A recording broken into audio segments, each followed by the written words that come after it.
कहानी की शुरुआत में कुछ बच्चे एक रॉड की मदद से रेत पर रेंगते हुए माइंस ढूंढ रहे थे। फिर एक लड़के ने माइन का ढक्कन खोला और उसका फ्यूज निकालकर माइन को डिफ्यूज कर दिया। लेकिन तभी एक दूसरे लड़के ने माइन खोली और अचानक जबरदस्त धमाका हो गया, जिससे उसकी मौत हो गई। दरअसल ये बच्चे जर्मन कैदी थे जिनको युद्ध में पकड़ा गया था। अब लड़ाई तो खत्म हो गई थी, लेकिन अब भी जर्मन की बिछाई हुई लाखों माइनस डेनमार्क में मौजूद थी, जिनसे आम लोगों को काफी खतरा था। अब सरकार ने माइनस निकालने का जिम्मा इन्हीं कैदी बच्चों पर डाल दिया।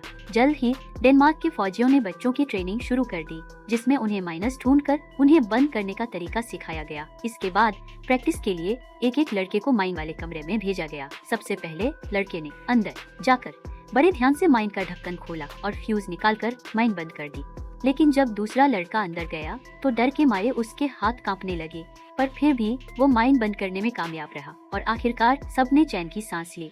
लेकिन इसके बाद जो लड़का गया वो माइन को बंद करने में नाकामयाब रहा और उसकी मौके पर ही मौत हो गई। इससे बच्चों के मन में डर बैठ गया, क्योंकि कभी भी कोई भी माइन उनकी जान ले सकती है। खेल ट्रेनिंग पूरी होने के बाद 11 लड़कों को डेनमार्क के पश्चिमी तट पर लाया गया, जहां पर सार्जेंट कार्ल उनका बॉस होगा।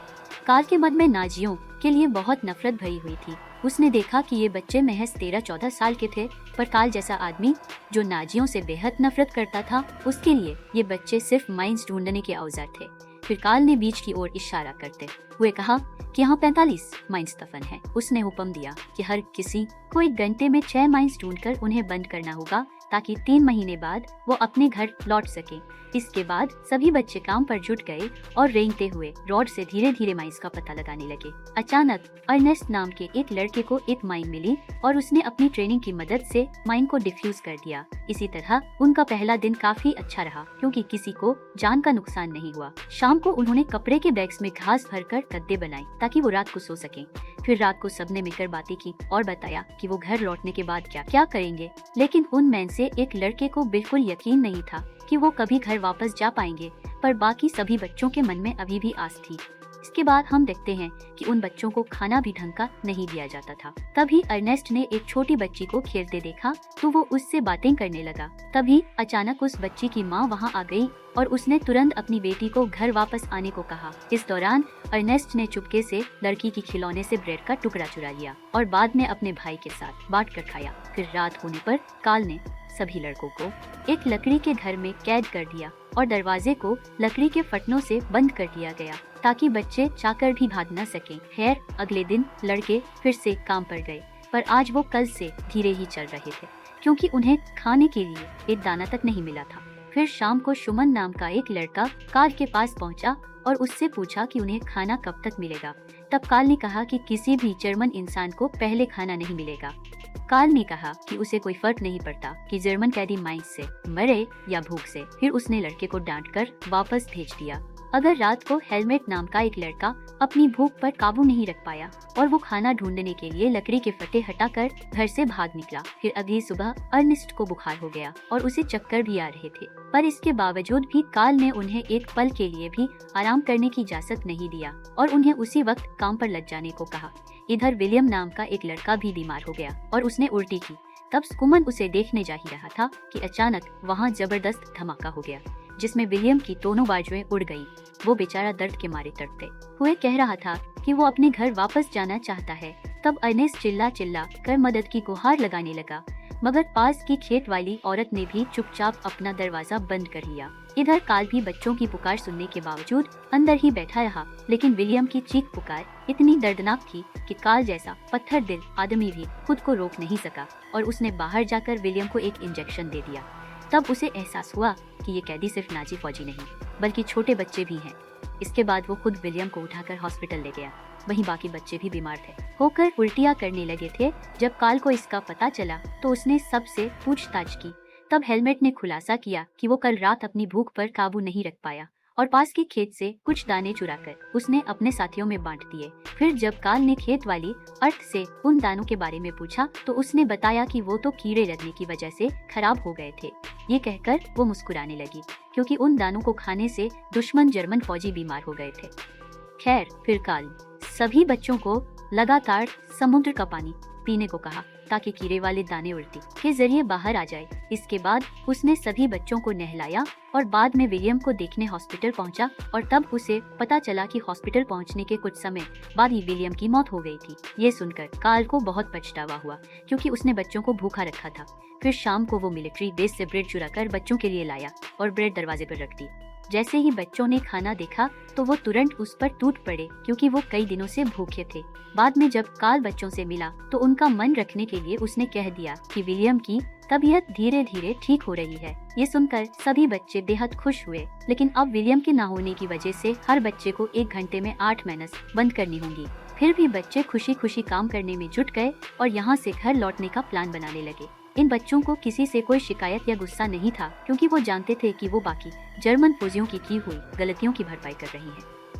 फिर रात को अचानक कुछ डेनमार्क के फौजियों ने शराब पीकर बच्चों पर हमला कर दिया और वो बेचारे डर के मारे कुछ नहीं कर सके। जब कुछ लड़कों ने जवाब देने की कोशिश की तो फौजियों ने उन पर बंदूकें तान दी। वो गोली चलाने ही वाले थे कि एहन वक्त पर कार्ल ने वहां आकर कहा कि अगर ये बच्चे मारे गए तो उन्हें अपने आदमियों से माइंस बंद करवानी होंगी।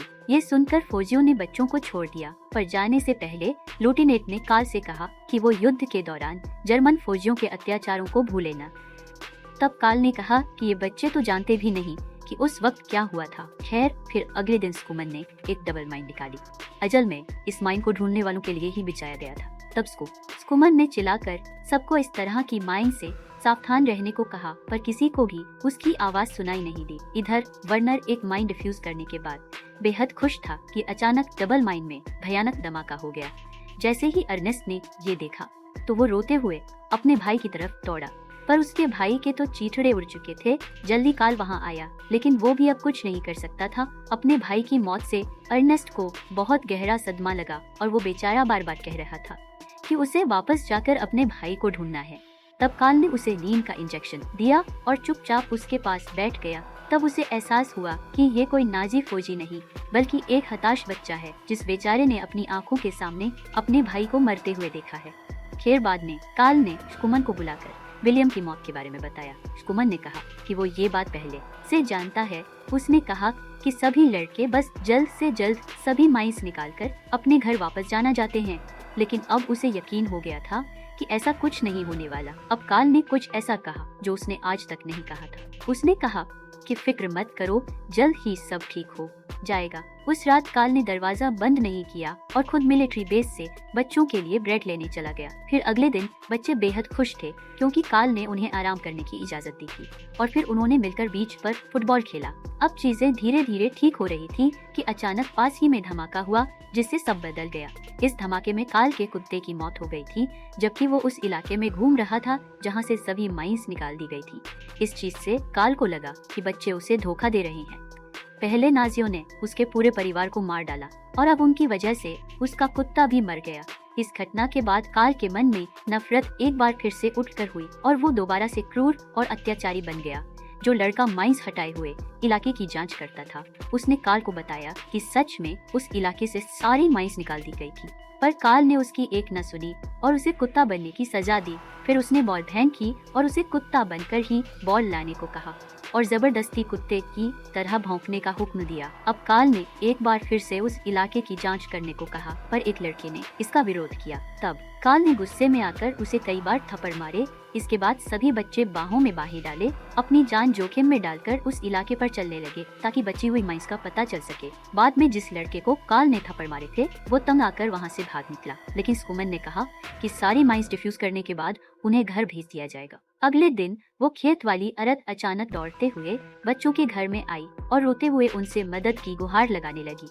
लड़के तुरंत उसके साथ भागकर बाहर आए तो उन्होंने देखा कि उसकी बेटी खेलते खेलते माइंस के इलाके में चली गई थी। तब स्कूमन तुरंत जमीन पर लेटकर माइंस खोजने लगा। इधर जब कार्ल वापस आया तो उसने देखा कि घर एकदम खाली था। उसने सोचा कि सभी बच्चे भाग गए, पर जब वो बीच पर पहुंचा तो उसने देखा कि वो सब मिलकर छोटी बच्ची को बचाने की कोशिश कर रहे थे। तभी अचानक अर्नेस्ट माइंस के इलाके पर सीधा चलते हुए बच्ची के पास गया। फिर अर्नेस्ट ने बच्ची को उठाकर स्कूमन को पकड़ दिया और खुद वहीं सुन्न होकर खड़ा हो गया। सब ने उसे वापस बुलाया, पर वो मुस्कुराकर माइनफील्ड की ओर बढ़ गया। अचानक धमाका हुआ जिसमें उसकी जान चली गई और आखिरकार वो अपने भाई के पास पहुंची। यह देखकर तो सुकुमन जैसा मजबूत लड़का भी अंदर से टूट गया। फिर कार्ल ने उसके पास जाकर कहा कि वो जल्द ही अपने घर लौटेंगे। बाद में कार्ल समुद्र की ओर देखते हुए उन सभी मासूम बच्चों के बारे में सोचने लगा जिन्होंने अपनी जान गंवा दी थी।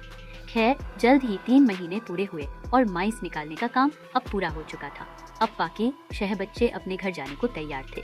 वो सब माइस को एक ट्रक में चढ़ाते हुए खुशी खुशी अपने भविष्य की बातें कर रहे थे कि अचानक वहाँ जोरदार धमाका हुआ जो धुएं के बादलों से भर दिया। कार्ल और उसके साथ ही दौड़कर वहाँ पहुँचे पर 2 लड़कों की मौत हो चुकी थी। आखिरकार बाकी बच्चे 4 लड़के ट्रक में चढ़े, लेकिन उनके चेहरे पर खुशी का नामो निशान नहीं था। इसके बाद उन्हें घर भेजने की बजाय एक और माइन फील्ड में भेज दिया गया जहां 72 माइंस भीजी हुई थी। तब उन्हें एहसास हुआ कि घर लौटने के सारे वादे झूठे थे। जब कार्ल को इसकी खबर मिली तो उसे भी धक्का लगा। उसने अपने सीनियर्स से बात करके बच्चों को घर वापस भेजने की पूरी कोशिश की, मगर अफसोस कोई फायदा नहीं हुआ। फिर बाद में नए इलाके के लीडर को एक लेटर मिला तो उसने उन्हीं चारों बच्चों को बाहर बुलाकर एक ट्रक में भेज दिया। वो नहीं जानते थे कि अब उन्हें कहाँ भेजा जाएगा, पर अचानक कार्ल ने ट्रक का कपड़ा उठाया और बच्चों ने देखा कि वो बॉर्डर पर थे। आखिरकार बच्चों को सरहद पर छोड़कर उसने उन्हें घर पहुंचाने का वादा पूरा किया। असल में कार्ल ने ही एक नकली ऑर्डर भेजा था, जिस वजह से उन चारों को रिहा। एक फौजी होने के नाते शायद उसने गलत किया, लेकिन इंसानियत के नाते कार्ल की अच्छाई ने युद्ध की करवाहट को मिटाने का काम किया। तो कमेंट्स में इंडिया पाकिस्तान मत किया करो, सब एक ही थे। हम सरकारें लड़वाती हैं, ठीक है। मिलते हैं अगली वीडियो में।